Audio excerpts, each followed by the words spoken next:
ठीक है। तो पिछले वहाँ तक हमने देखा था कि एक ये कि कैसे हम सिग्मा और वो निकाल सकते हैं। अब हम देखेंगे कन्वर्ज़न का, देखेंगे कि कैसे हम एवरेज, देखो कन्वर्ज़न का जो फॉर्मूला रहता है वो ये रहता है 0 ET/DT, ठीक है। और ये रहता है ओवरऑल कन्वर्ज़न का दोनों के लिए, PFR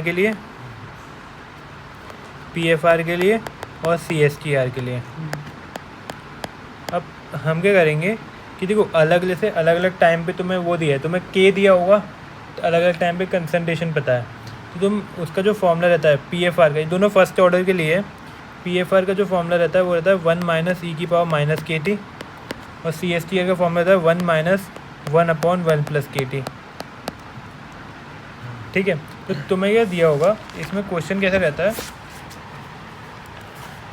तुम्हें कंसंट्रेशन वर्सेस टाइम का डेटा तो गिवन ही रहेगा, CT डेटा गिवन रहेगा, उससे ET निकाल लोगे, ठीक है, उससे ET निकाल लोगे, और फिर अलग अलग टाइम पे तुम्हें K गिवन रहेगा, और अलग अलग टाइम पे तुम PFR का, जैसे मान लो पहले PFR के लिए कर रहे हो तो X निकाल लोगे, XT निकाल लोगे अलग अलग PFR के लिए, और XT × ET कर दोगे, XT निकाला जो ऊपर से, और ये ET है, और इसका जो ऐसे ही तुम CSTR के लिए इस वाले से निकाल लोगे XT, और ET से मल्टीप्लाई कर दोगे, तो फिर जो XT ET वर्सेस T का जो एरिया रहेगा वो हमें अपन को देगा क्या, ये देखो वो ओवरऑल कन्वर्जन दे देगा, एवरेज कन्वर्जन दे देगा, ठीक है। XT × ET और X बार दोनों के लिए ये है, इसका जो ओवरऑल एरिया है वो अपन को एवरेज कन्वर्जन दे देगा। तो एक एवरेज कन्वर्जन पूछा है,